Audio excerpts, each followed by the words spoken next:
I'm Amber Sullivan, 32, and I never thought I'd wake up restrained to a hospital bed in my hometown. Everything's fuzzy sedatives, probably. Last clear memory, Thomas screaming I'd lost my mind. Mom frantically dialing 911, telling them I was dangerous, needed to be contained. The wail of police sirens growing closer to our old Victorian house. But here's what nobody expected. The cops didn't come to arrest me. They came to save me from what my family was hiding in our basement for 20 years. Before I tell you my story, I'd love to know where you're watching from. Drop your location in the comments, hit that like button, and subscribe if you're ready to dive into a twisted family secret that nearly cost me everything. Trust me, you'll want to hear what happens next. Moving back to Oak Ridge wasn't my plan. After 10 years away, building my marketing career in Chicago, and a messy divorce from Ryan that left me emotionally drained, the last place I wanted to be was my childhood home. But when Mom fell and broke her hip, Thomas insisted he needed help caring for her during recovery. "Just a few weeks," he said. "She needs you." As I drove down Maple Street past the familiar storefronts and town square, a sense of unease settled over me. The Sullivan house came into view, a once magnificent Victorian, with gingerbread trim and wraparound porch. Now the paint was peeling shutters, hung askew, and the once vibrant garden beds had surrendered to weeds. The house seemed to wear its neglect like a warning. Thomas greeted me with a stiff hug. "You look good," he said, though his eyes never quite met mine.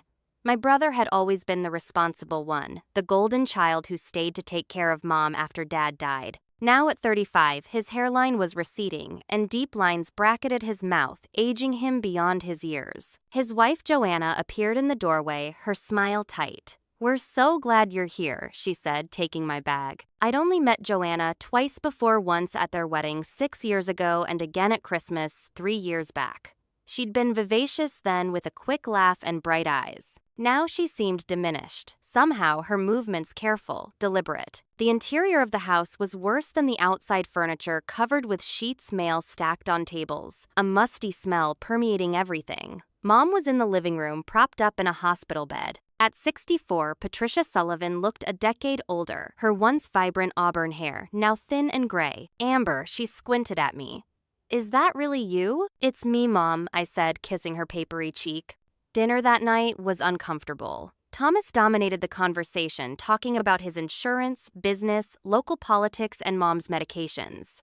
I noticed how Joanna barely spoke, her eyes down, cast hands constantly fidgeting. When she reached for the salt, her sleeve rode up, revealing purple-yellow bruises circling her wrist. She quickly tugged the fabric down, but not before I saw. Our eyes met briefly before she looked away. After dinner, I helped Mom with her evening medication.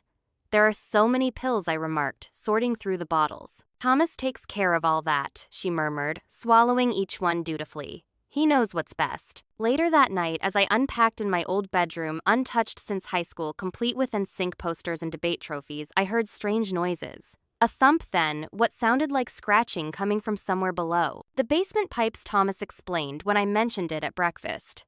"Old house, you know how it is." I nodded, but noticed the basement door, once always open, housing Dad's workshop, and the laundry room now sported a heavy deadbolt lock. When I casually asked about it, Mom's hand trembled, spilling her coffee. "Thomas installed it after we had a break-in last year," Joanna quickly supplied, though something in her tone rang false. That afternoon, I found Mom staring out the window, tears streaming down her face. "Mom," I touched her shoulder.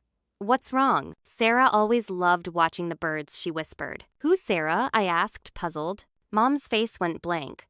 What I didn't say anything about anyone named Sarah. That evening, Thomas cornered me in the kitchen. "Stop asking Mom questions," he hissed. "The doctors say it confuses her. She has episodes, gets things mixed up." "What doctors? What episodes?" I demanded. "She's been diagnosed with early onset dementia." "Didn't I tell you?" His eyes were cold. "And don't go messing with things you don't understand, Amber. You're only here temporarily, remember." That night, I lay awake listening to the strange noises again. Thomas and Joanna argued in hushed voices down the hall. I caught fragments. "She's getting suspicious, and we had an arrangement."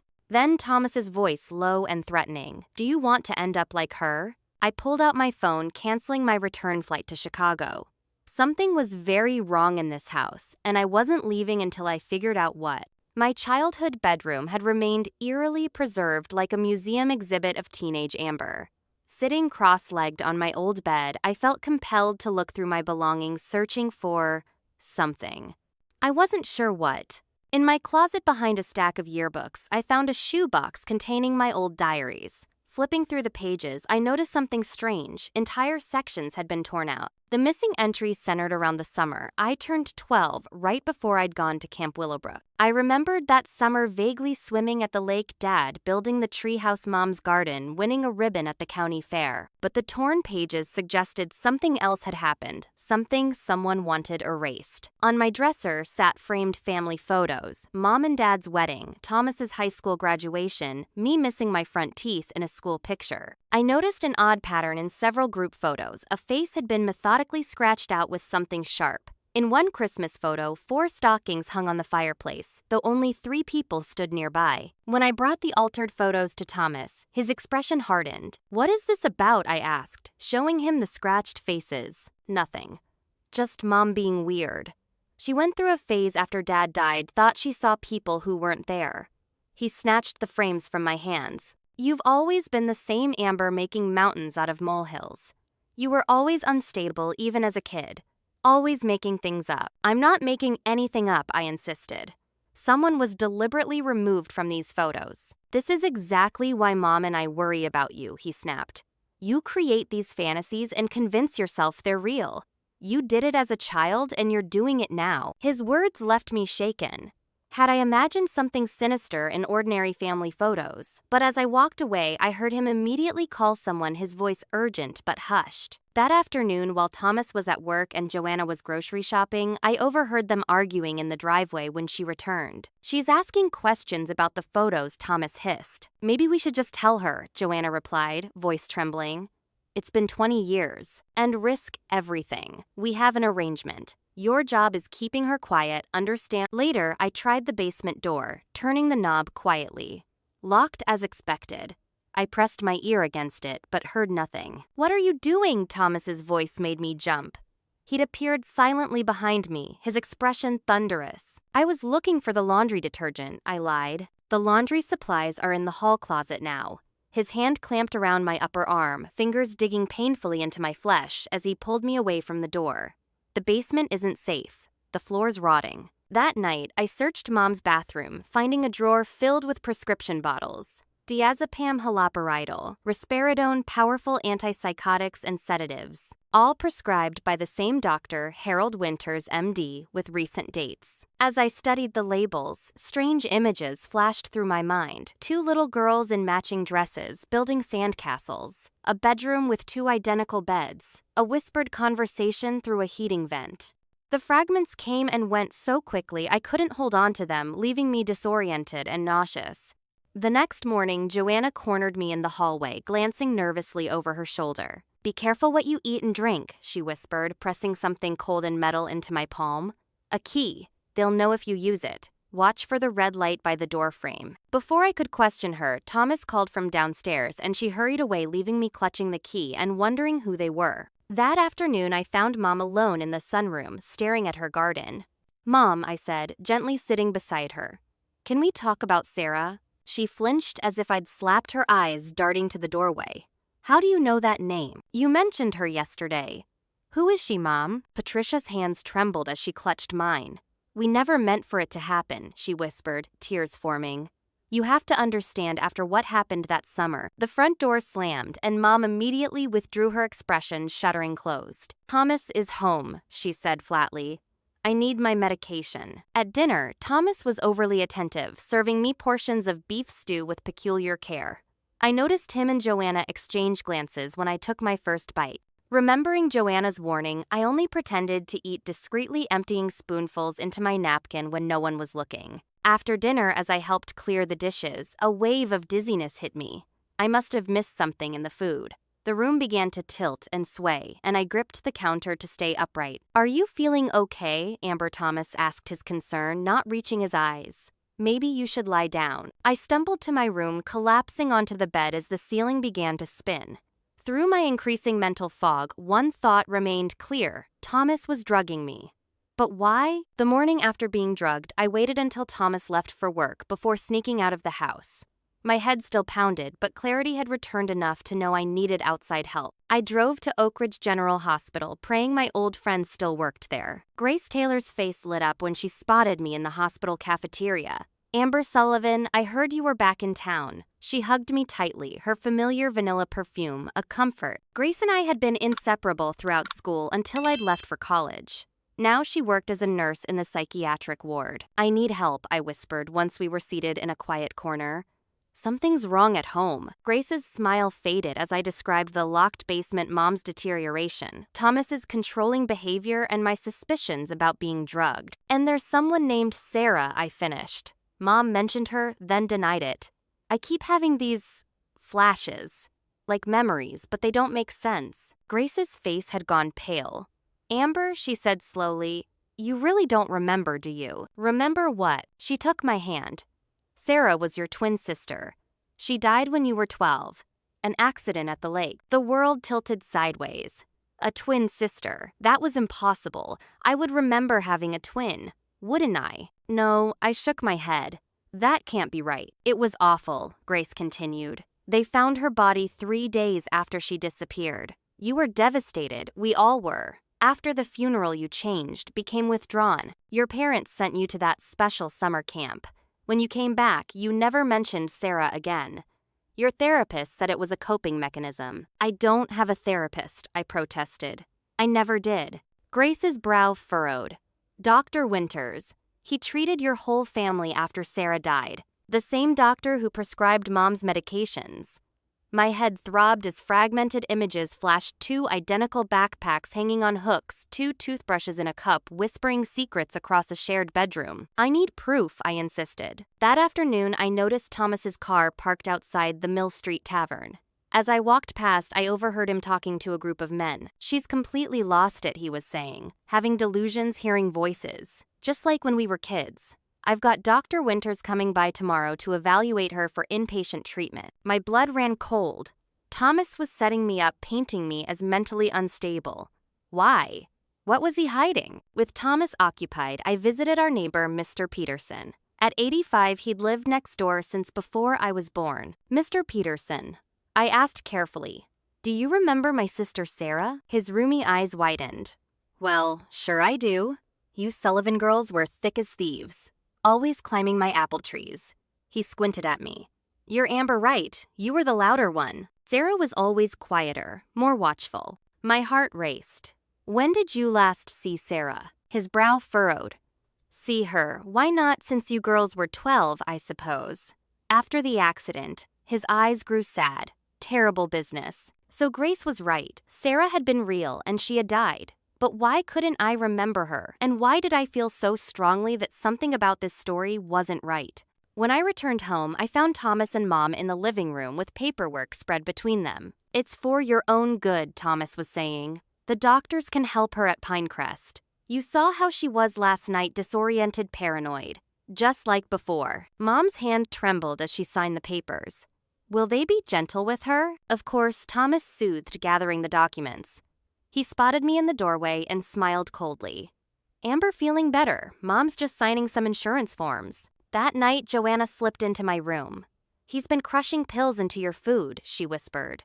"Sedatives mostly, sometimes hallucinogens. He wants you to seem unstable." "Why are you telling me this?" I demanded. "Why are you helping him?" Her eyes darted to the door. "I don't have a choice.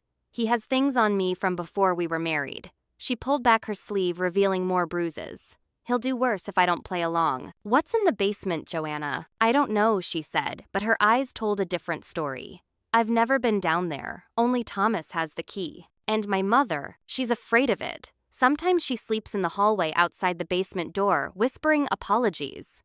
Joanna's voice broke. "You need to know, Thomas has been draining your mother's accounts for years. The house is mortgaged to the hilt.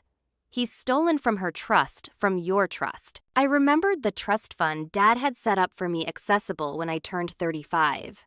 "What about Sarah's trust?" I asked, testing. Joanna's eyes widened.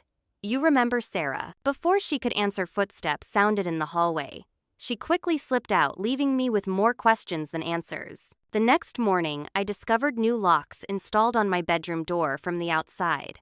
When I confronted Thomas, he smiled thinly. "It's for your protection," he said. "You've been sleepwalking. Mom's worried you'll hurt yourself." That afternoon, Patricia approached me on the porch, hands twisting anxiously. "I signed the papers," she whispered. "I'm sorry, Amber. Thomas says it's for the best." "What papers, Mom?" "For your treatment. Thomas has power of attorney now. Dr. Winters will come tomorrow to take you to Pinecrest." Her eyes filled with tears. "It's the same place we sent you after Sarah died. They helped you then. They'll help you again." I felt trapped in a nightmare. Thomas had orchestrated everything: my mother's deterioration, Joanna's compliance, and now my imminent institutionalization, all to protect whatever secrets lurked in our family's past and in our basement. Providence arrived in the form of a summer storm. The heavy rain began at dusk, pounding against the windows with apocalyptic fury. By 9 o'clock, thunder cracked directly overhead, and the house's ancient wiring gave up the fight. Darkness descended, complete and disorienting. "Everyone stay where you are," Thomas called from the living room. "I'll check the breaker box." I heard his footsteps fade toward the kitchen, followed by the beam of his flashlight. It was now or never. I slipped Joanna's key from its hiding place in my sock and moved silently toward the basement door, guided by my phone's dim light. The red light Joanna had mentioned was dead, the security camera disabled by the power outage. My hands trembled as I fitted the key into the lock, turning it slowly to minimize noise. The heavy deadbolt slid back with a dull thunk. I eased the door open, wincing at the creak of hinges. Before me stretched a darkness so complete it seemed solid. The musty smell intensified, mixed with something chemical. Disinfectant, maybe. And beneath that, the unmistakable scent of human habitation. The wooden stairs creaked under my weight as I descended slowly, one hand gripping the railing, the other holding my phone light ahead of me. The basement I remembered from childhood had been unfinished concrete floors, exposed pipes, Dad's workbench against one wall, the washing machine and dryer against another. What I found instead stopped my heart. The main basement area had been converted into a storage space, stacked with boxes and old furniture. But a new wall had been constructed across the back, creating a separate room. A solid door stood in its center, fitted with both a deadbolt and a sliding metal latch. I approached slowly, noticing details that sent ice through my veins. A small slot at the bottom of the door, like those in prison cells for passing food trays. A tiny wire-meshed window at eye level, currently closed from the outside. My hand shook as I slid back the latch and turned the key in the deadbolt. The door swung inward, revealing a space about 12 feet square. A narrow bed sat against one wall. A small table and chair occupied the center. A curtained-off corner contained a toilet and sink. Shelves held books, notebooks, and art supplies. It was a cell designed for long-term captivity. But it was also unmistakably someone's living space. The bed was neatly made with a faded quilt. Drawings decorated the walls, landscapes, animals, fantastical scenes. A collection of small origami animals lined one shelf. On the table sat a spiral-bound journal open to a blank page.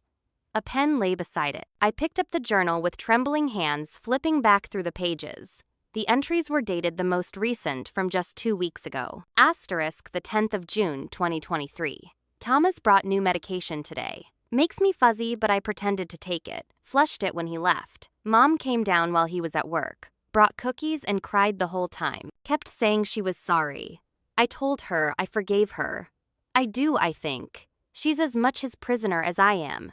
Asterisk. I flipped back further, the entries continuing for months, then years.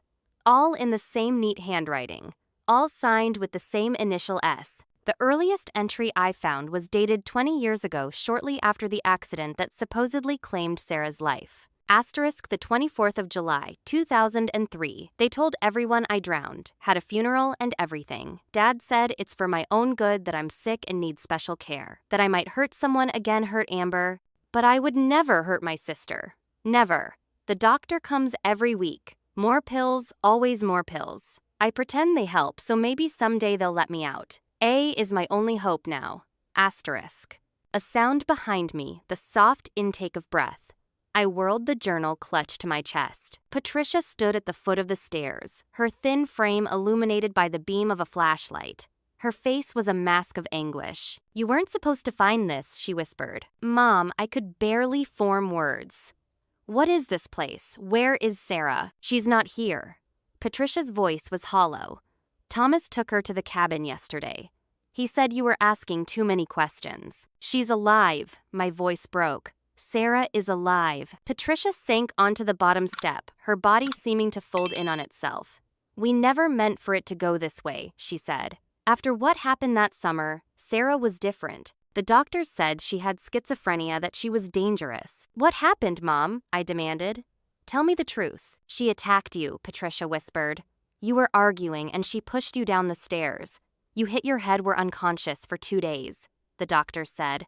They said she tried to kill you. My hand went instinctively to the scar at my hairline, a souvenir I'd always been told came from a biking accident. So you locked her in the basement. For 20 years, I was trembling with rage now. You told everyone she was dead. Your father made that decision, said it was better than an institution. We'd keep her home, care for her ourselves. Patricia's eyes pleaded for understanding. Then when the new medications didn't work, when she still had episodes, it just went on.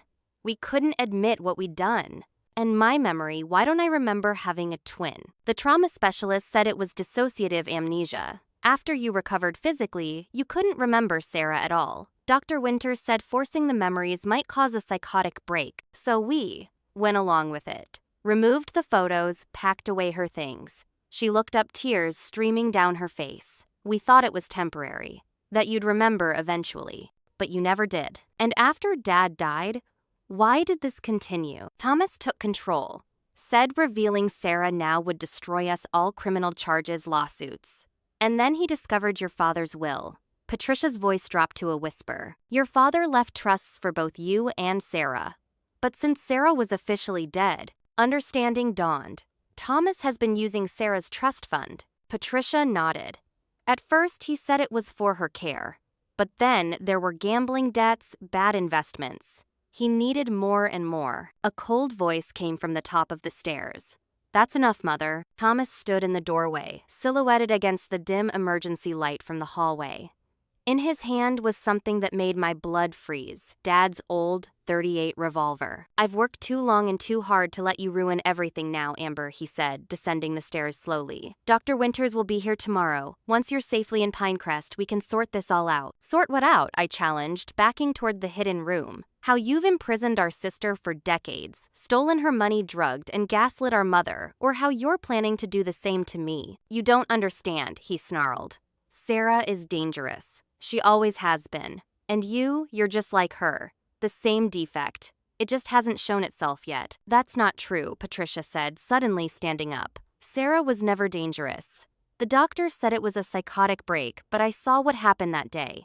It was an accident you girls were playing, not fighting. She tried to save you from falling, not push you. Thomas's face contorted with rage.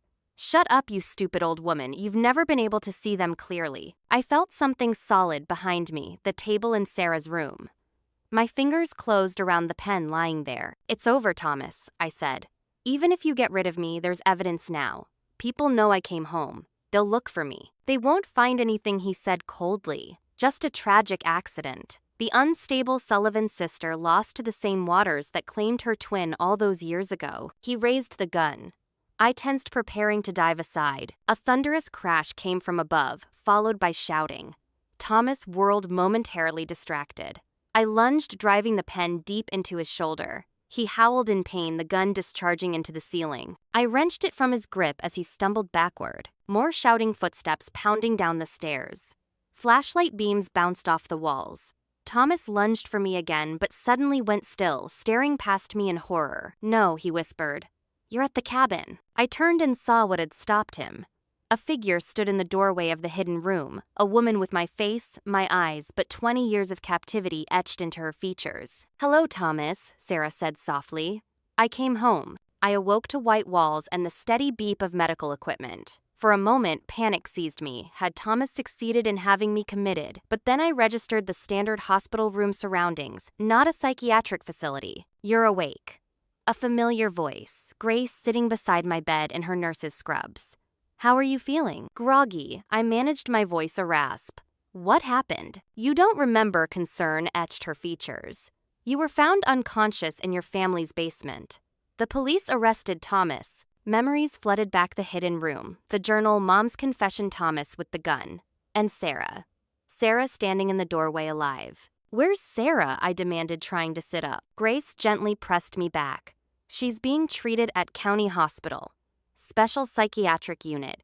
She's physically stable but severely traumatized." "She's not crazy," I insisted. "Thomas kept her prisoner. He made up the whole story about her being dangerous." "I know," Grace said softly. "The police found evidence, journals, recordings. Your mother has been talking nonstop since they brought her in. 20 years of secrets coming out." 3 days passed before Dr. Michaels, the attending physician, agreed I was stable enough for visitors. The first was Detective Russell, a solid woman with kind eyes and a no-nonsense demeanor. "We've arrested your brother for imprisonment, fraud, assault, and attempted murder," she explained. "The case against him is strong, but we need your statement." I told her everything from my homecoming to the confrontation in the basement. When I finished, she nodded grimly. "Your brother has quite a history. Gambling debts, fraudulent investments, even embezzlement from his insurance clients. He was weeks away from being investigated when you showed up." "And Dr. Winters?" I asked. "Under investigation. We believe he falsified Sarah's diagnosis in exchange for kickbacks from pharmaceutical companies. He's been prescribing unnecessary medications to dozens of patients." When Detective Russell left, Joanna came in, her eyes red from crying, a bruise darkening her left cheekbone. "I'm so sorry," she whispered. "I should have done more." "You did what you could," I assured her, taking her hand. "You gave me the key." She shook her head. "You don't understand. I've known about Sarah for 3 years. Thomas told me after we were married, swore me to secrecy. Said if I ever told anyone, he'd make sure I went to prison too." Her voice broke. "I brought her books, art supplies when I could. Extra food. It was never enough." "Did you know he was planning to have me committed?" "Not until recently. After you started asking questions, he contacted Dr. Winters.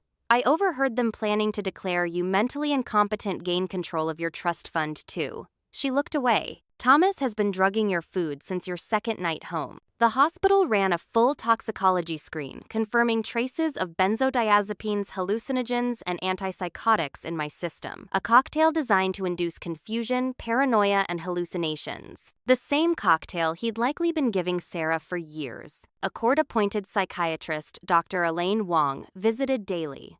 "Your brother created an elaborate scheme," she explained during one session. "He maintained control through medical gaslighting, making you and your mother believe you were mentally ill, then using that illness to justify his actions." "But why don't I remember Sarah?" I asked.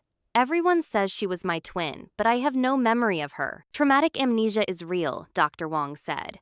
"After the injury Thomas caused, and yes, we now believe he pushed you both, not Sarah, your brain protected itself by blocking those memories. Then, the narrative Thomas and your parents created reinforced the amnesia. When there's no external validation of your memories, they can fade completely." On my 5th day in the hospital, Grace smuggled in a phone. "Sarah's asking for you," she whispered. "She's still in the secure unit, no visitors allowed. But I talked to a nurse there." My heart pounded as Grace dialed, then handed me the phone. "Hello." The voice on the other end was mine, yet not mine, higher, with a slight tremor. "Sarah." My voice broke. "It's Amber." A soft inhale. "I knew you'd come back. I always knew." "I'm so sorry," I said, tears flowing freely. "I didn't remember. I should have known something was wrong. I should have come home sooner." "Don't," she said firmly. "Thomas fooled everyone. He was very good at it." A pause. "Do you remember anything about me?" "Pieces," I admitted. "Fragments. 2 of everything. Whispering through heating vents. We had a secret language," she said softly. "We called it twin speak. No one else could understand it." As she spoke, more memories surfaced, building a snow fort together, planning elaborate pranks, staying up late, reading with flashlights under shared blankets. My twin, my other half, stolen from me twice, once by Thomas's violence, then again by manufactured amnesia. "I'm going to get you out," I promised. "Whatever it takes." "I know," she said simply. That's why I never gave up hope. After the call, I lay back exhausted, but determined. The psychiatrists might consider Sarah too fragile for regular life after 20 years of captivity, but I knew better. She had survived unimaginable conditions with her mind intact. She deserved freedom, not another institution. The next day, Thomas made his move. Through hospital staff, he'd arranged for Dr. Winters to evaluate me, claiming as next of kin that he feared for my mental state. The corrupt doctor arrived with commitment papers already prepared. Just a routine assessment, he assured me, his smile not reaching his cold eyes. Your brother is concerned about your delusions. My brother is in jail, I said flatly, for imprisoning our sister for 20 years with your help. His smile faltered. Those are serious accusations. Perhaps we should increase your medication to help with these paranoid thoughts. Before he could continue, the door opened and Dr. Wong entered, followed by Detective Russell. Harold Winters, Detective Russell said, "You're under arrest for medical fraud, conspiracy to commit imprisonment, and falsification of medical records." The color drained from his face as he was led away. Dr. Wong sat beside my bed. "Thomas has been busy," she said. "He's claiming Sarah is delusional, that she's been living at his hunting cabin voluntarily. He's got a lawyer arguing he was protecting both you and her from yourselves." "That's ridiculous," I protested. "Of course it is. But he's desperate, and he knows exactly which buttons to push with the system. He's painted you as mentally unstable your entire life. That narrative has power, especially with older doctors who might be inclined to see female trauma as hysteria." That afternoon, a nurse brought me the local newspaper. The headline made me sick. "Sullivan family tragedy. Brother claims sister's mentally ill." The article quoted family friends describing the Sullivan twins' history of instability, my nervous breakdown after my divorce, Sarah's violent episodes. "It's all lies," I said when Grace visited.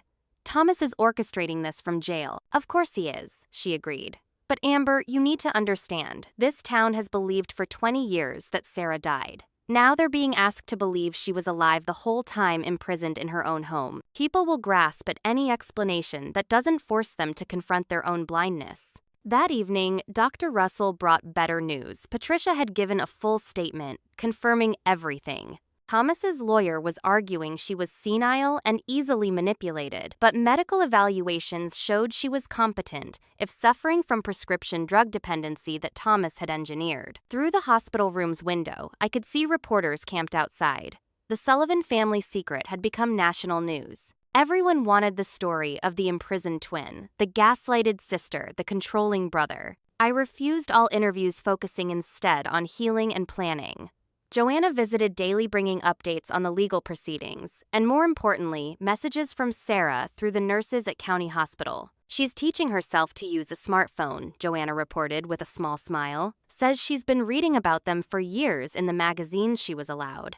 The nurses say she's adapting remarkably well." A week after my hospitalization, Dr. Wong declared me physically and mentally stable enough for discharge. But the question remained, where would I go? The Sullivan house was a crime scene, and Thomas's allies in town made staying in Oak Ridge uncomfortable at best, dangerous at worst. The answer came from an unexpected source. "I've got a lake house about an hour from here," Detective Russell offered. "It's secluded, peaceful. You could stay there while everything settles." And she added with a meaningful look, "It's outside this county's jurisdiction. If Sarah were to be released into family care rather than institutional care, that location would be suitable for rehabilitation." I understood her implied message. The system that had failed Sarah for decades might continue to fail her. But there were people willing to help us work around it. "Thank you," I said simply. That night, I spoke to Sarah by phone again.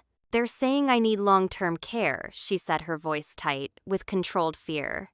"That I'm not ready for normal life. Do you trust me?" I asked. "With my life," she replied without hesitation. "Then hold on just a little longer," I said. "I'm coming for you. I promise." 2 days later, I was discharged from the hospital. As Grace helped me navigate through the press, gathered outside, a reporter shouted, "Amber, is it true your sister tried to kill you as a child?" I stopped, turning slowly to face the cameras. "The only person who tried to kill me," I said clearly, "was my brother Thomas. The same man who imprisoned my twin sister for 20 years. The same man who drugged our mother into compliance. The real question isn't why Sarah was locked away. It's why no one noticed she was missing all these years." As we drove away, Grace squeezed my hand. "That'll be on every news channel by tonight." "Good," I said grimly. Let Thomas try to control the narrative now. 3 weeks after my hospital discharge, I was settling into Detective Russell's lake house, a rustic 2-bedroom cabin perched on a wooded hillside overlooking calm waters. It was peaceful, isolated, and most importantly, secure. Russell had installed new locks and a security system ensuring that Thomas's remaining allies couldn't find or access us. I'd spent the time preparing for Sarah's arrival, transforming the second bedroom into a space that balanced comfort with simplicity. Too much stimulation could overwhelm someone who'd spent 20 years in a 12 by 12 cell. I filled shelves with books from the genres mentioned in her journal-bought art supplies, similar to those she'd used in captivity, and created a schedule that would introduce her gradually to the wider world. Joanna visited regularly, bringing news from town and updates on the legal proceedings. Thomas remained in custody, denied bail due to flight risk and the severity of the charges. Patricia was in a rehabilitation facility, slowly detoxing from the cocktail of unnecessary medications Thomas and Dr. Winters had kept her on. The preliminary hearing is next month, Joanna reported one afternoon. The prosecutor says it's the strongest case she's seen in years. Thomas's lawyer is still pushing the protecting his mentally ill sister's angle, but nobody's buying it. Not with the evidence from the basement, your mother's testimony, and Sarah's journal. The journals had become crucial evidence, 20 years of clear, rational documentation of her imprisonment. They revealed not only Thomas's abuse, but also her remarkable resilience. Despite her captivity, Sarah had educated herself through the books. She was allowed developed sophisticated artistic skills and maintained a sense of self that many would have lost. Have you seen her? I asked the question I asked every time. Joanna shook her head. County Hospital is still limiting her visitors to medical personnel, but I spoke to Dr. Levine yesterday. She says Sarah is making excellent progress. Dr. Ava Levine was Sarah's new psychiatrist, a compassionate woman who specialized in trauma recovery. Unlike Winters, she saw Sarah's captivity, not her mind, as the problem to be addressed. Dr. Levine believes Sarah could be released soon. Joanna continued, her expression brightening. Not to an institution, but to family care. To you. Hope surged through me. When? She's pushing for next week. There's a hearing on Thursday. That evening, Grace managed to arrange another phone call with Sarah. Is it true? My sister asked immediately. Dr. Levine says I might be released to you. I'm doing everything possible to make it happen, I assured her. The lake house is ready. You'd have your own room privacy space to go outside whenever you want. Outside, she whispered the word holding reverence. I haven't felt rain on my face since I was 12. We talked for nearly an hour, planning the things we'd do together. Simple pleasures like watching sunrise over the lake, walking barefoot in grass, baking cookies in a real kitchen. Are you scared? I asked finally. A long pause. Terrified, she admitted, but not of freedom. I'm afraid they'll change their minds. That Thomas will find a way to stop it. He won't, I promised. I won't let him. The next morning, Joanna arrived, unannounced, her face pale with urgency. We have a problem, she said without preamble. Thomas's lawyer found a technicality. The search warrant for the basement didn't specifically mention the hidden room, so they're arguing all evidence found there is inadmissible. That's ridiculous, I protested. They couldn't specify a room they didn't know existed. I know, but it's causing delays. And there's more. Thomas has been making calls from jail. Dr. Winters' colleagues are rallying around him, claiming he's being scapegoated. They're pushing for Sarah to be transferred to a long-term psychiatric facility for proper evaluation. My blood ran cold. Another institution would be just another prison for Sarah, perhaps even worse than the basement, with forced medications and no hope of release. We need to get her out. Now, I've already called Grace, Joanna, said determination replacing fear. She has a friend at County who's sympathetic to Sarah. They'll help us. We spent the day finalizing our plan. Joanna would create a distraction at the hospital, while Grace's friend helped Sarah to a service elevator. I would be waiting in the parking garage with a car borrowed from Detective Russell, untraceable back to me. If we're caught, we could all face charges, I warned. Joanna, you don't have to do this. Yes, I do, she said firmly. I stood by for 3 years knowing Sarah was imprisoned. I won't fail her again. That night, as I packed essentials for our potential escape, my phone rang Grace's number. They're moving her tomorrow, she said, without greeting. 6 a.m. transfer to Lakewood Psychiatric. Judge signed the order an hour ago. How I demanded. The hearing isn't until Thursday. Emergency petition from the hospital. They're claiming she's a danger to herself. Amber, she had an episode after learning about the transfer. Broke a window trying to escape. Of course she had. After 20 years of captivity, the threat of another institution would trigger anyone's survival instinct. We move tonight, I decided. 2 hours. Be ready. Grace agreed and hung up. I immediately called Joanna, who promised to be at the hospital in 30 minutes. Then I called our final team member, Dr. Elaine Wong, who had continued to support my fight for Sarah's freedom. I can't be directly involved, she warned, but I'll have the documentation ready. Medical power of attorney treatment plan signed release authorizing you to transport her. It won't stand up to serious scrutiny, but it should work long enough to get her out of the hospital. I threw supplies into a duffel bag clothes for Sarah toiletries, her favorite snacks, according to her journals, the medication Dr. Wong had prescribed to help with anxiety during the transition. As I worked, my phone buzzed with a text from an unknown number. Asterisk, I know what you're planning. Don't trust Joanna. T. Asterisk. Thomas. Trying to sow discord to isolate me from my allies. I deleted the message and continued packing. The drive to County Hospital took 40 minutes headlights illuminating empty rural roads. I parked in the service lot as planned and waited, heart pounding watching the employee entrance. 10 minutes passed. 20. My phone remained silent. Had something gone wrong? Had Thomas's warning about Joanna been legitimate? Just as panic began to set in, the door opened. Grace appeared supporting a thin figure who moved hesitantly, head swiveling as if expecting attack from any direction. Sarah, my sister, my twin, alive and about to be free. I stepped from the car and our eyes met across the parking lot. Something electric passed between us, recognition beyond conscious memory, a connection that 20 years of separation couldn't sever. Then everything went wrong. Spotlights flooded the area. Police freeze officers emerged from concealed positions, weapons drawn. A familiar figure stepped into the light. Thomas's lawyer, Franklin Reed, his expression triumphant. Amber Sullivan, you're interfering with a court-ordered psychiatric hold, he announced. Step away from the patient. Grace protectively tightened her grip on Sarah, who had gone rigid with terror. She's not a patient, she's a prisoner, Grace shouted. You're sending her back to another cage. That's for the courts to decide, Reed replied smoothly. For now, Sarah Sullivan will be transferred to Lakewood as ordered. Miss Taylor, as a medical professional, you should know better than to interfere with proper treatment protocols. Medical personnel approached a gurney between them. I lunged forward, but strong hands grabbed me from behind. Detective Russell appeared beside me, her expression grim. Don't fight, she murmured. Not here. Not now. You'll make things worse. How did they know? I demanded, watching helplessly, as Sarah was strapped to the gurney, her eyes finding mine in silent desperation. Someone tipped them off, Russell replied. My guess, Joanna. She never showed up here tonight, did she? As Sarah was wheeled back inside, my phone buzzed again. Asterisk. Told you not to trust her. Joanna always works for me in the end. Want to save Sarah? Meet me. T asterisk. Attached was an address for the visitors' room at the county jail. Tomorrow, 9 a.m. He planned this, I realized. This whole thing was a trap. Russell nodded grimly. Thomas is always playing 3 moves ahead. But this time, he's made a mistake. What mistake? He's underestimated how far you'll go to save your sister. She glanced around to ensure we weren't overheard. You want to break Sarah out. That won't work. But there's another way to free her. How?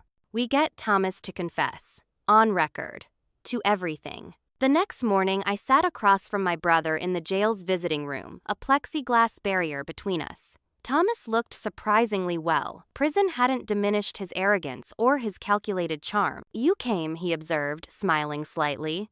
I knew you would. Family is everything, isn't it? What do you want, Thomas? Straight to business. I've always appreciated that about you, Amber. He leaned forward. I want to make a deal. I have nothing to offer you. On the contrary, you have your testimony.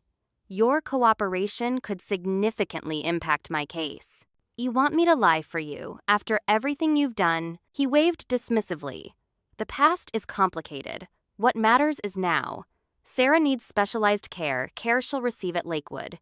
In exchange for your cooperation, I'll ensure she's treated well. Comfortable accommodations, visitors' privileges, eventually even supervised outings. Another prison, I said flatly. A treatment facility, he corrected.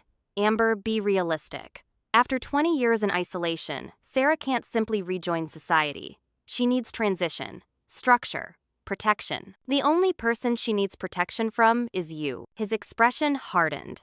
Without my intervention, she'll be just another mental patient. Heavily medicated, minimal therapy, no privileges. I still have friends in the medical community. I can make her life bearable or unbearable. Your choice. The threat hung between us. I thought of Sarah strapped to that gurney, the terror in her eyes. Of 20 years stolen from her. From us. What exactly would this cooperation involve? Thomas smiled, sensing victory. A revised statement. Memory is subjective after all. Perhaps you now recall Sarah's violent episodes as a child, your own confusion and paranoia after returning home, my concerned efforts to get you both appropriate care. As he outlined his proposal, I nodded thoughtfully, asking questions that let him elaborate on his manipulations. The listening device Detective Russell had given me captured every word. When Thomas finished, I stood up. You'll never stop, will you? Controlling, manipulating, hurting everyone around you. His smile faltered. I'm offering Sarah comfort, Amber. A chance at some quality of life. No, I said quietly. You're offering another cage. Another 20 years of captivity. It ends now, Thomas. You've lost. As I walked away, he called after me. You have 24 hours to decide. After that, Sarah gets transferred to the secure ward. No visitors, no privileges. Think carefully, Amber. Outside, I handed the recording to Detective Russell. Will it be enough? Combined with what we already have? Absolutely. Witness tampering conspiracy to commit fraud, explicit threats. This breaks his defense strategy completely. That afternoon, I visited Patricia in her rehabilitation facility. She'd lost weight, but her eyes were clearer than I'd seen since returning home. I spoke with Dr. Wong, she said when I entered, about testifying against Thomas. I'm ready. Mom, are you sure his lawyer will be brutal? I've been a coward for 20 years, she said firmly, allowing one child to torture the others out of fear and guilt. No more. She took my hands in hers. I failed you both so terribly. I can never make that right, but I can make sure Thomas never hurts anyone again. That evening, I received the news I'd been praying for. Thomas's lawyer had been presented with the recording and Patricia's statement. Facing an unwinnable case, he was offering a plea deal, guilty on all charges in exchange for avoiding the death penalty. The prosecutor is inclined to accept, Detective Russell reported. Full confession, no trial. Sarah won't have to testify. And Lakewood. The transfer order is being rescinded as we speak. Dr. Wong has been appointed as independent evaluator. She's recommending immediate release to family care with outpatient treatment. Relief flooded through me. When? Tomorrow morning, 10 a.m. She smiled. Be ready to bring your sister home. As I prepared the lake house for Sarah's arrival, joy mingled with apprehension. 20 years of separation had changed us both. Would we reconnect? Would she heal? Would I? One day at a time, I reminded myself arranging wildflowers in a vase on her bedside table. We have the rest of our lives to find our way back to each other. Morning arrived with a clarity that seemed symbolic, skies, washed clean by overnight rain, sunlight dancing across the lake's surface. I stood on the porch of the cabin, coffee mug, warming my hands, watching the mist rise from the water. In a few hours, Sarah would be here taking her first real steps in freedom after 20 years. My phone rang, Grace's number flashing on the screen. We've hit a snag, she said without preamble.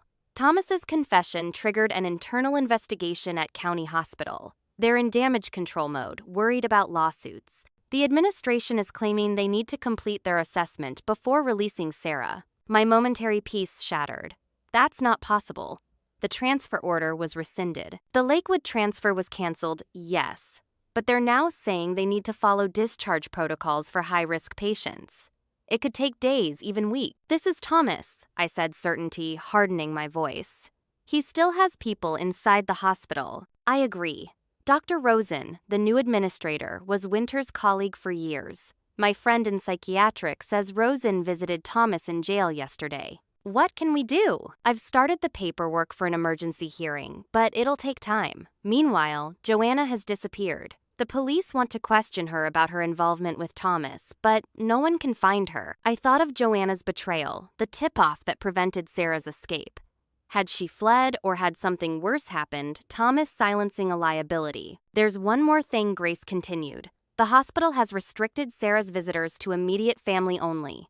You can see her, but I can't get you in. You'll have to go through official channels. Official channels meant paperwork, ID, verification, security, all opportunities for Thomas's allies to delay or block me. But it also meant a legitimate chance to access Sarah. I'm going there now, I decided. Call Dr. Wong.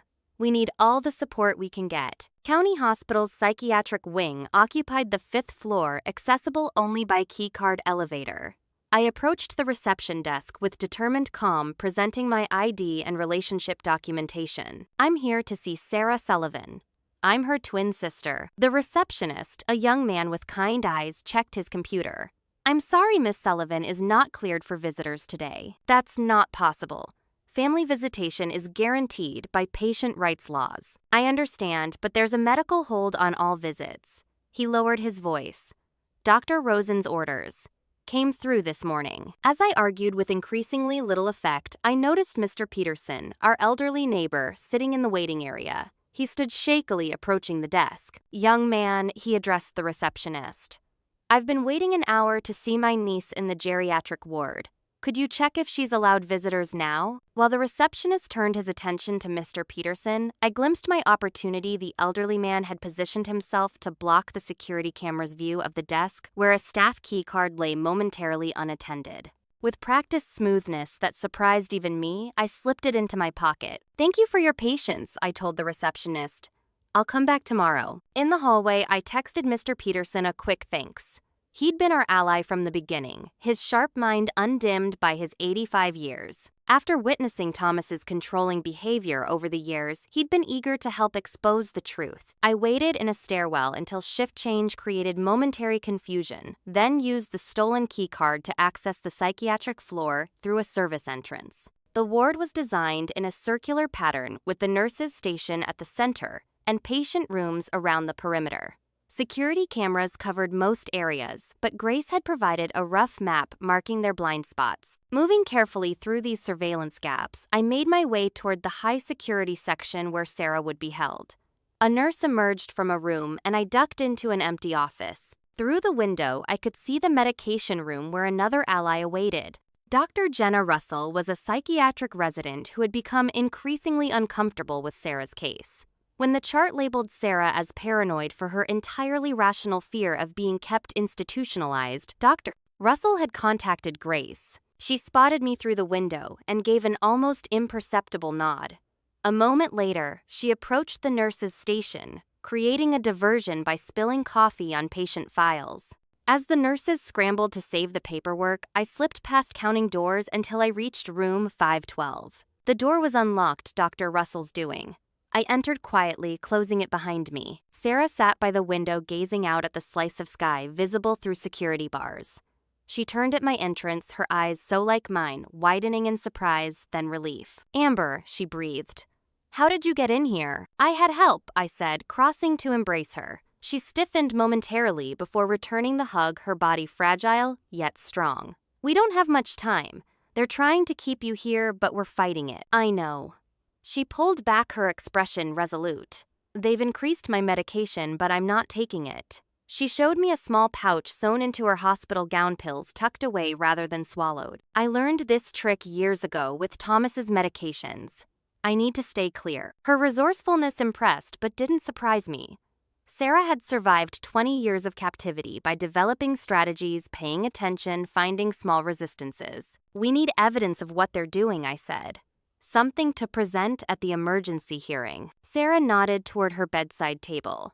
I've been keeping notes. Times, dates, medications, staff, comments. It's hidden under the mattress. I retrieved the makeshift journal pages torn from a hospital notepad covered in neat handwriting. The entries were detailed, methodical, documenting Dr. Rosen's threats to declare her incompetent if she continued disruptive behavior, like requesting release nurses' dismissive treatment of her rational concerns as paranoia over medication attempts. "This is exactly what we need," I said, tucking it into my jacket. "But Sarah, I need to ask you something important. In the recording, Thomas mentioned evidence you've been collecting for years. What did he mean?" Sarah's eyes darkened. "I never stopped watching, listening, documenting. 20 years of observations. Financial records Thomas thought I couldn't see. Conversations I wasn't supposed to hear. I memorized account numbers, passwords, transactions. Dates when money disappeared from Mom's accounts, from your trust fund, from mine. Where is this information now? Some is in my journals, the ones the police found in the basement. But the most important parts." She tapped her temple. "Up here. Safe from Thomas." The door opened and Dr. Russell slipped inside. "You need to leave," she whispered urgently. "Dr. Rosen is on his way up for rounds. If he finds you here." I hugged Sarah tightly. "I'll be back, with the court order to get you out." "Wait." Sarah pressed something into my hand, a small flash drive. "Dr. Russell smuggled me a laptop yesterday. I wrote everything down. All of it. Use it." Amazed by her adaptability, learning to use modern technology after 20 years of isolation, I pocketed the drive. "How did you know to do this?" A small, fierce smile crossed her face. "I read everything Thomas brought into the house. Technology, magazines, business journals, psychology, textbooks. Knowledge was my only freedom." Dr. Russell escorted me to a service elevator, providing her keycard for exit. "Be careful," she warned. "Rosen suspects there's resistance within the staff. He's watching all of us." Back at the lake house, I connected Sarah's flash drive to my laptop. It contained a single document, 50 pages of meticulous documentation. Account numbers, transaction dates, overheard conversations, patterns of abuse, 20 years of Thomas's financial crimes, manipulations, and cruelty, observed by the prisoner he thought was powerless. I immediately forwarded the document to Detective Russell and Dr. Wong. Within an hour, Russell called back. "This changes everything," she said, voice tight with controlled excitement. "Sarah's documentation provides the missing link between Thomas's personal accounts and offshore holdings. The Financial Crimes Unit has been trying to trace these connections for months. With this evidence, we can freeze all his assets immediately." How does that help Sarah? It cuts off his resources. No money means no lawyers, no bribes, no paid allies in the hospital. More importantly, we can prove Sarah is not only competent, but extraordinarily observant and detail-oriented. No judge would believe she needs institutional care after seeing this document. Dr. Wong scheduled an emergency competency hearing for the next morning. Meanwhile, Mr. Peterson made a surprising contribution to our resistance effort. "I found these in my attic," he said, presenting a dusty shoebox when he visited that evening. Inside were photographs, dozens of them spanning years. 2 identical little girls building sandcastles, riding bikes, opening Christmas presents.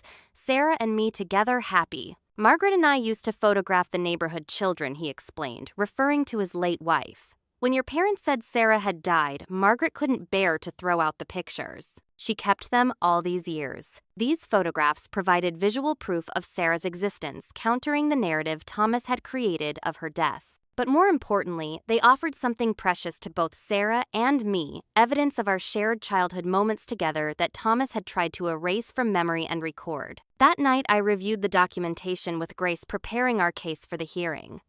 Around midnight, my phone rang, a number I didn't recognize. Amber, Joanna's voice tight with fear. "Don't hang up.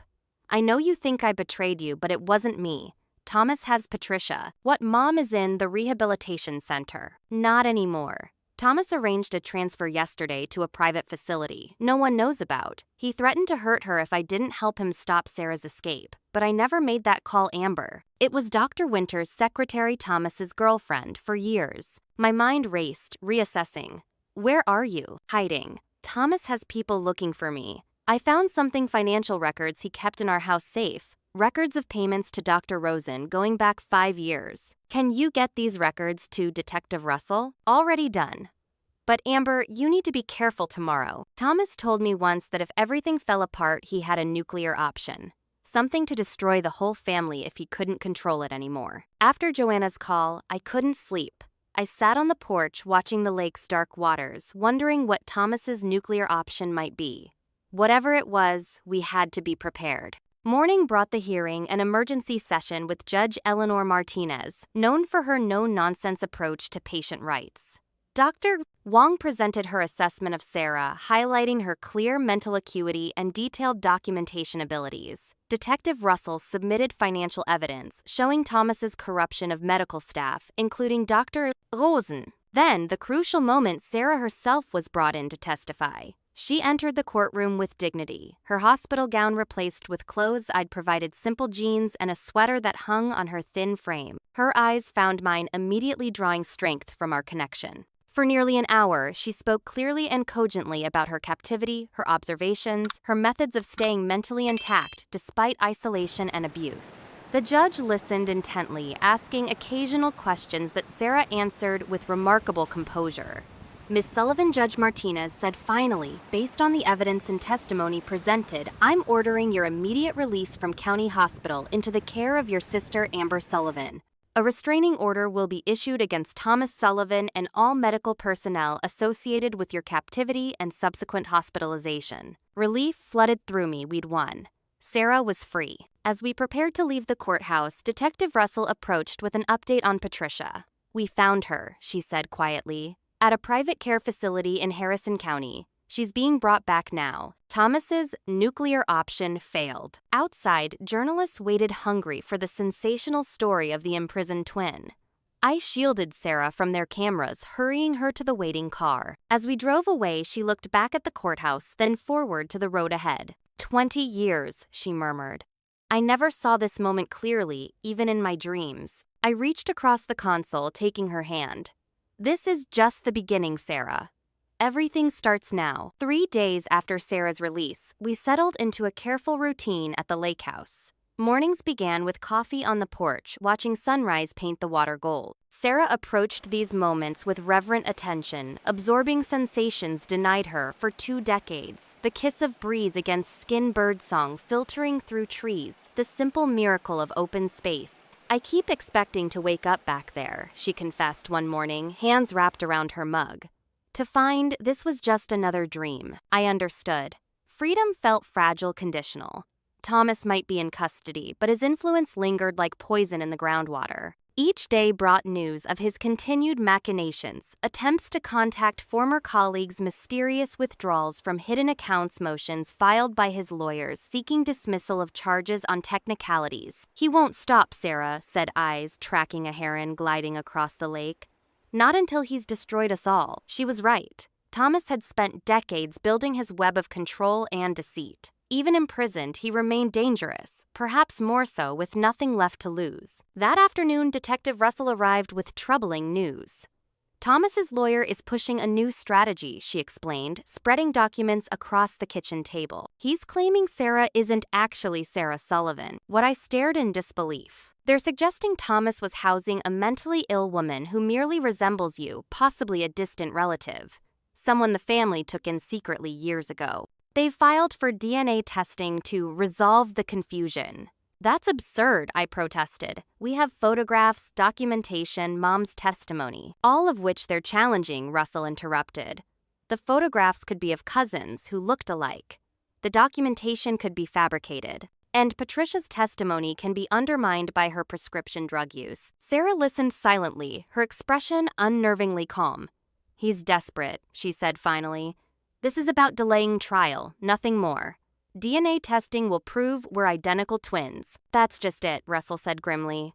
"Thomas has already submitted his DNA sample. His lawyer is demanding samples from both of you within 48 hours. Understanding dawned. He's tampered with the testing process somehow, I realized.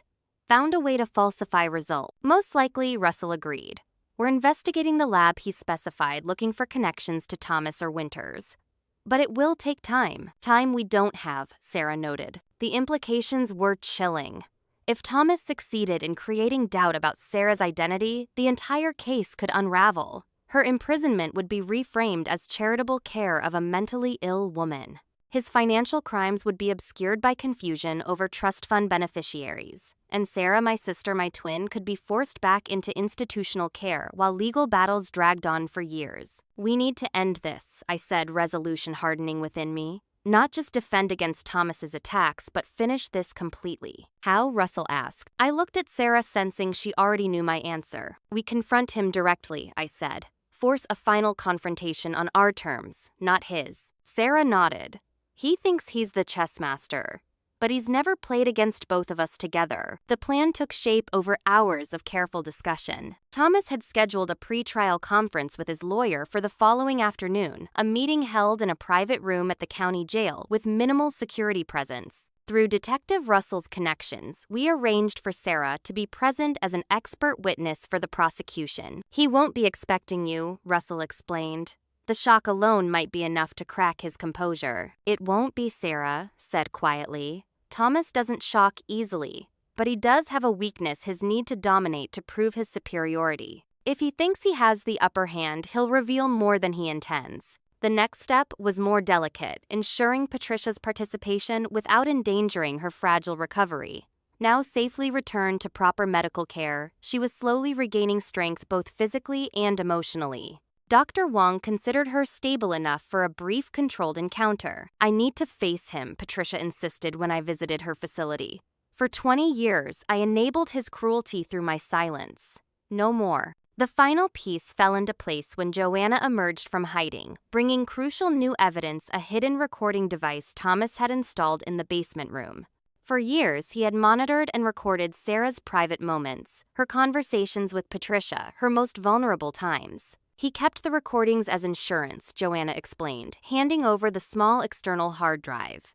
In case Sarah ever escaped and tried to testify against him, he wanted leverage to discredit her moments of frustration, anger, despair that could be taken out of context. The recordings were disturbing, hundreds of hours, documenting Sarah's captivity from Thomas's perspective. But they also contained something unexpected: Thomas's own voice speaking to Sarah through the door, making explicit threats, acknowledging his financial crimes, and most damningly discussing his plans to eventually commit both Sarah and me to permanent institutional care. This is everything we need, Detective Russell confirmed after reviewing selected files.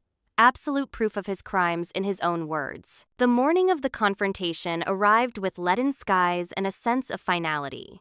Sarah and I dressed in identical outfits, simple black suits that emphasized our twin resemblance. Patricia joined us at Russell's office, looking frail but determined in a navy dress I remembered from happier times. Are you sure about this? I asked her as we prepared to leave. More sure than I've been about anything in 20 years, she replied, her voice steady, despite the tremor in her hands. At the county jail, we were escorted to a conference room outfitted with recording equipment. Thomas's lawyer had agreed to the meeting under the pretense of discussing a potential plea deal. Detective Russell and the prosecutor waited outside, close enough to intervene, if necessary, distant enough to give us the privacy this confrontation required. When Thomas entered, flanked by his attorney, his confident stride faltered momentarily at the sight of us three women he had controlled and abused for decades, now united against him. He recovered quickly, his face settling into its familiar mask of concerned authority. "Mother," he acknowledged Patricia with a nod.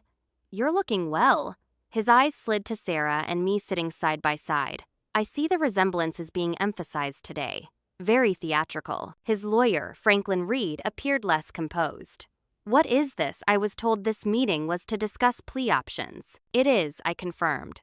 "But first we thought a family reunion was in order." Thomas took a seat across from us, relaxed and smiling, as if at a casual business lunch. "I understand the strategy," he said. "Create sympathy, remind me of family bonds. But this changes nothing. My offer remains the same. I'll plead to reduced charges in exchange for a 10-year sentence.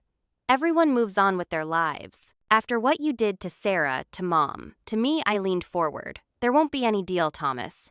You're facing life imprisonment, possibly worse." "Based on what evidence?" he shrugged. "Testimony from a woman claiming to be my long-dead sister, from our mother whose prescription drug use has compromised her memory, from you, my estranged sister with a documented history of instability. Please." Sarah spoke for the first time, her voice calm. "I've submitted to DNA testing with an independent lab. Results confirm we're identical twins. Thomas's smile didn't waver, but something flickered in his eyes. Paperwork can be falsified. Patricia interjected, her voice stronger than I'd heard in years. Stop this. It's over. I've given my full statement to the prosecutor. Everything from the day of the accident to the decision to hide Sarah, to your gradual takeover of the family finances. Statements can be recanted, Thomas replied smoothly, especially when given under duress or medication. This was the Thomas I remembered, always confident, always with a countermove, always certain of his control over the situation. But today was different. Today, he faced not one opponent, but three, each with pieces of the truth he'd worked so hard to suppress. We found your recording device, I said quietly. The one in Sarah's room. For the first time, Thomas's composure slipped. His lawyer leaned toward him, whispering urgently, but Thomas waved him off. I don't know what you're talking about, he said, but the slight tightening around his eyes betrayed him. 20 years of recordings, Thomas. Every conversation, every moment, including the times you spoke to Sarah through the door. Detailed your plans, admitted your crimes. His jaw clenched. Those recordings would be inadmissible, obtained without a warrant. Not when Joanna voluntarily provided them to the police, Sarah countered. Not when they were found in a residence she co-owns. Thomas's control finally cracked. He slammed his hand on the table, face contorting with rage. Joanna is nothing. A convenient cover, nothing more. Everything I built, everything I protected, she wants to destroy because she's weak like all of you. His lawyer grabbed his arm. Thomas, stop talking. But Thomas was beyond caution now. Years of calculated restraint, giving way to naked fury. 20 years I kept this family together. 20 years I managed Sarah's illness, protected us from scandal, built a life from the wreckage Dad left behind. You imprisoned me, Sarah said evenly. Stole my life, stole my identity. I saved you, Thomas shouted, rising from his chair. You were violent, dangerous. You tried to kill Amber. That's a lie, Patricia said firmly. Sarah never hurt anyone. You pushed them both that day. I saw you from the garden. You pushed them down the stairs because Sarah had found Dad's will, learned about the trust funds. She was going to tell me. Thomas's face went white. His lawyer was now frantically signaling for him to remain silent, but 20 years of deception were unraveling in minutes. You don't understand what I've sacrificed, Thomas hissed. The family reputation, financial security, I've protected all of it. And this is my thanks. Betrayal from my own blood. You betrayed us first, I replied. Every day, for 20 years. I should have handled you both the same way, he snarled, glaring at Sarah and me.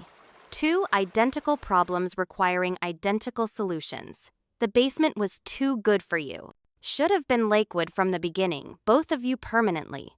No visitors, no questions, no interference with my plans. His lawyer stood abruptly. This meeting is over. My client has nothing more to say. But Thomas wasn't finished. He leaned across the table, his face inches from mine. You think you've won, this isn't over. Not while I'm breathing. I still have resources, connections you can't imagine. There are people who owe me favors, people who can make problems disappear. People like you. Sarah reached for my hand, squeezing it tightly. We're not afraid of you anymore, Thomas, she said softly. And we're not alone. As if on cue, the door opened. Detective Russell entered, followed by the prosecutor and two officers. Amber Sullivan, the prosecutor, announced, in light of new evidence and your statements today, additional charges are being filed: attempted murder, conspiracy to commit kidnapping, witness intimidation, and terroristic threat. Your bail is revoked effective immediately. As the officers moved to restrain him, Thomas lunged across the table toward Sarah. His hands reached for her throat, eyes wild with a hatred that had festered for decades. I moved without thinking, throwing myself between them. Thomas's weight slammed into me, his fingers finding my throat instead of Sarah's. For a moment, the world narrowed to his rage-contorted face above mine, his hands cutting off my breath. Then he was gone, pulled away by the officers, screaming threats and obscenities as they restrained him. The room erupted in chaos, chairs overturned, voices, shouting my own gasping breath as oxygen returned. Sarah helped me up, her face pale but composed. Are you okay? I nodded, rubbing my bruised throat.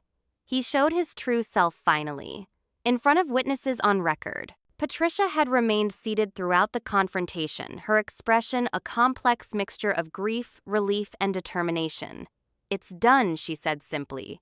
"The truth is out." As Thomas was led away still, shouting that we would regret crossing him, that we'd never be safe, I felt no triumph, only a profound exhaustion. This confrontation hadn't brought the catharsis I'd hoped for, just the grim confirmation of what we'd always known. Thomas was dangerous, had always been dangerous, and would remain dangerous even behind bars. But we had faced him together, Sarah, Mom, and me.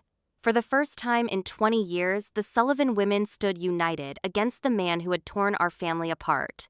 It wasn't victory, not yet, but it was a beginning. Outside the jail, rain began to fall gentle at first, then stronger, washing away the day's tension. Sarah lifted her face to the sky, eyes closed, letting the raindrops touch her skin. First rain in 20 years, she whispered, a smile spreading across her face despite everything.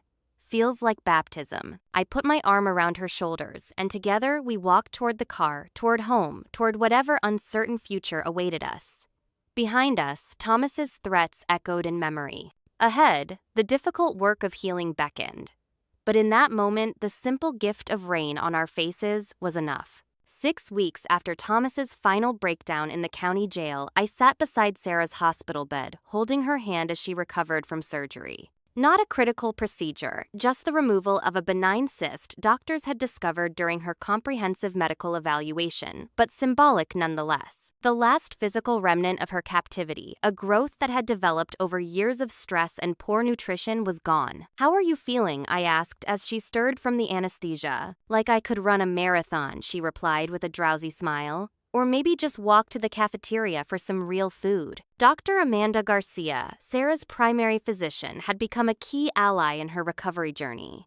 She entered with a tablet in hand, reviewing test results. "Everything looks excellent," she reported.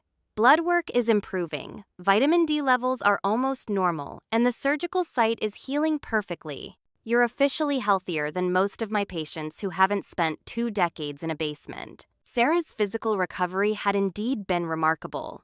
With proper nutrition, exercise, and medical care, her body was rapidly making up for years of deprivation. The psychological healing proved more complex. Nightmares still disrupted her sleep, crowds triggered anxiety, and certain sounds like a door locking could send her into momentary panic. But there too, progress emerged daily. Dr. Wong's trauma-informed therapy provided tools for managing these responses. The calm environment of the lake house offered safety without confinement.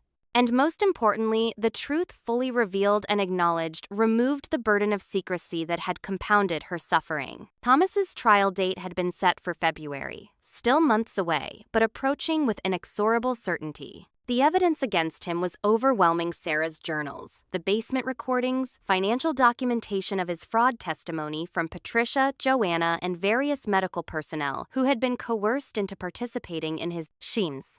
Most damning was the recording of his courtroom outburst, where he had explicitly threatened both Sarah and me, confirming his long-term plan to institutionalize us both permanently. His legal maneuvering continued even from maximum security holding, but each motion was systematically denied as evidence of his crimes mounted. Dr. Winters had turned state's evidence, providing details of their 20-year conspiracy in exchange for a reduced sentence.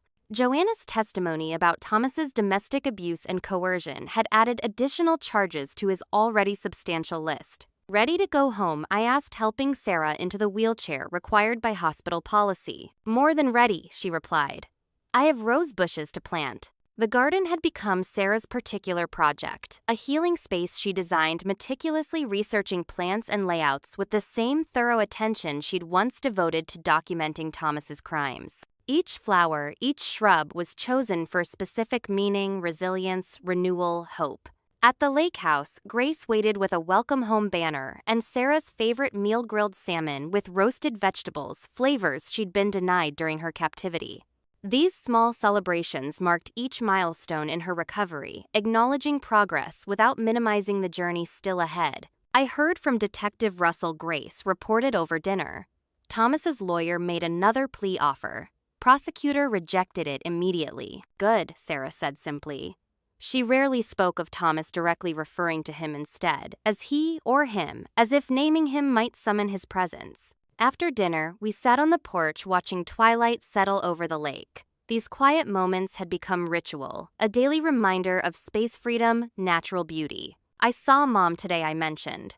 The new medication is working better. She's more lucid, more present. Patricia's recovery continued at Lakeview Care Center, where doctors gradually reduced the unnecessary medications Thomas and Winters had prescribed. Years of chemical manipulation had taken their toll, and full recovery remained uncertain. But like Sarah, she showed remarkable resilience. She asked about the house, I continued. The family home. She's not ready to see it, but she wanted to know what we've decided. The Sullivan house stood empty now, a crime scene transformed into a painful memorial. Police had finally released it from evidence status, leaving us to determine its fate. I've been thinking about that, Sarah said. We should sell it. Are you sure? I studied her face, searching for signs of distress. It's been in the family for generations. That house stopped being a home the day they locked me in the basement, she said quietly. It's just walls and wood now, walls that witnessed 20 years of suffering. Let another family make better memories there. I nodded, relieved. I'd felt the same way, but hesitated to suggest it, worried about taking another choice from a woman who'd had so many stolen already. The money could go toward Mom's care, I suggested. And maybe what Sarah prompted. Maybe a foundation, I said, the idea taking shape as I spoke. For people recovering from long-term trauma, or victims of medical abuse. Something good from something terrible. Sarah's expression softened. The Sullivan Sisters Foundation, she mused. I like that. The media sensation surrounding the case had been intense. Imprisoned twin discovered after 20 years screamed headlines nationwide. Reporters camped outside the hospital, the courthouse, even the lake house until restraining orders forced them to maintain distance. Production companies offered six-figure sums for rights to our story. True crime podcasters speculated endlessly about details we'd chosen to keep private. We declined all interviews, all offers. Our story belonged to us alone, not to be sensationalized, commodified, or consumed as entertainment. Miss Rivera called again, I mentioned, referring to the persistent producer from a major streaming service. Same offer, same promises of dignity and control over the narrative. Sarah shook her head. Same answer. Some stories aren't meant to be told for others' benefit. Instead, we channeled public interest toward awareness of psychiatric abuse, medical gaslighting, and family violence. The attention brought forward others with similar experiences, women whose physical symptoms were dismissed as hysteria, children whose abuse was hidden behind family respectability, patients manipulated by unethical doctors. Detective Russell arrived the next morning with news that brought our ongoing saga one step closer to resolution. Thomas had a complete psychiatric breakdown last night, she reported, accepting the coffee I offered. A tactic guard had to be sedated and transferred to the secure psychiatric unit at State Hospital. Is he faking? I asked. Thomas had proven capable of extraordinary manipulation. The doctors don't think so.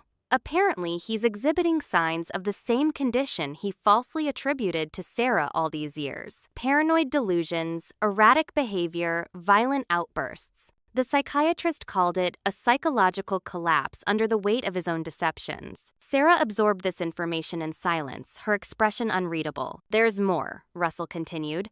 The prosecutor wants to offer a deal not to Thomas, but to you both. If you agree to support committing Thomas to permanent psychiatric care rather than prison, they'll drop the trial entirely. He'll never be free again, but you won't have to testify, won't have to relive everything in open court. The offer presented a complex moral equation. Prison represented justice, punishment for unforgivable crimes. But psychiatric commitment offered something perhaps more important: certainty.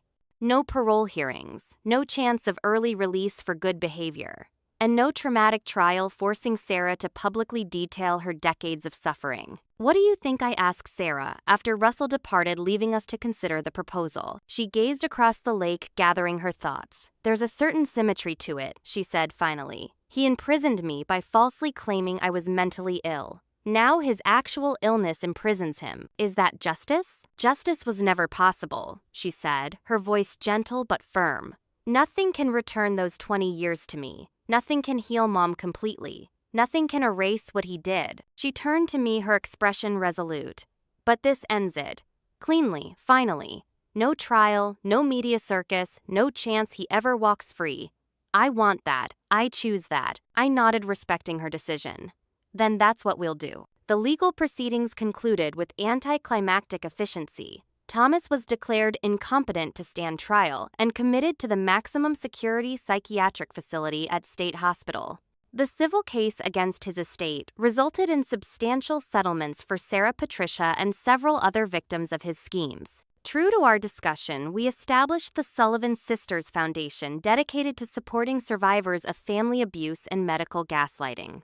Sarah's innate intelligence and observational skills honed during her captivity made her an exceptional advocate for those whose voices had been similarly silenced. 6 months after Thomas's confinement, we held a small ceremony at the lake Patricia released for the day from Lakeview, Grace, Detective Russell, Dr. Wong, and a few others who had helped along the way. Together, we planted twin oak saplings at the water's edge, a living memorial not to what was lost, but to what had been reclaimed. "I've been thinking about forgiveness," Patricia said as we gathered afterwards on the porch. Her health had improved, though she would likely need assisted living for the remainder of her life. "Not for Thomas. I don't think I can ever forgive him.